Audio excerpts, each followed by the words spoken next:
కొత్తగా మనకి అనేక అవకాశాలు ఇండియా రష్యా సంబంధాల్లో మనకు కనిపిస్తున్నాయి.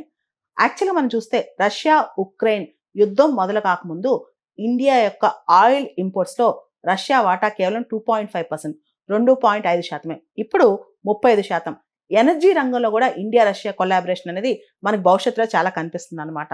దాంతో పాటు డిఫెన్స్ కావచ్చు, ముఖ్యంగా AK-203 రైఫిల్స్, దీనికి సంబంధించి కూడా ఇండియా రష్యా కొలాబరేషన్ మనకు కనిపిస్తుంది. దాంతో పాటు S-400, భవిష్యత్తులో S-500 కావచ్చు. వీటన్నిటితో పాటు అంతరిక్షం, స్పేస్ అన్నమాట. మన గగనయాన్ కావచ్చు, ఇతరత్ర మన స్పేస్ మిషన్స్‌లో రష్యా సపోర్ట్ అనేది మనకు కనిపిస్తుంది అన్నమాట. దాంతో పాటు రష్యా, ఇండియాకి సంబంధించి ఏదైతే ఇంజిన్ బిల్డింగ్ ఉందో, రాకెట్ ఫ్యూయల్ ఉందో, అదేవిధంగా పైలటెడ్ స్పేస్ క్రాఫ్ట్స్ ఉన్నాయో, వాటికి సంబంధించి కూడా భారత్ రష్యా సంబంధాలు పూర్తి స్థాయిలో ఇంకా కూడా కొలాబరేటివ్ దిశగా ముందుకెళ్ళనున్నాయి.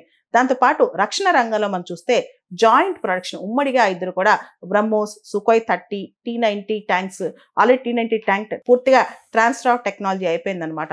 దాంతోపాటు AK-203 అసాల్ట్ రైఫిల్స్ కావచ్చు, వీటన్నిటిలో ఇండియా రష్యా భవిష్యత్ కొలాబరేషన్ అనేది మనకి పూర్తి స్థాయిలో కనిపిస్తుంది. వీటన్నిటితో పాటు పీపుల్ టు పీపుల్ కాంటాక్ట్ అనేది ఇండియా రష్యా మధ్య బాగా పెరగబోతుంది. ముఖ్యంగా టూరిజం పెరగబోతోంది. దాంతో పాటు మన trade పెరగబోతోంది, business investments పెరగబోతున్నాయి.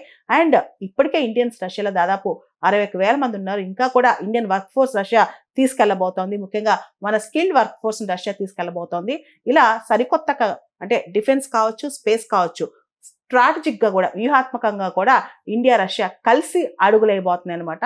India Russia ఒక కొత్త శకం రచించబోతోంది.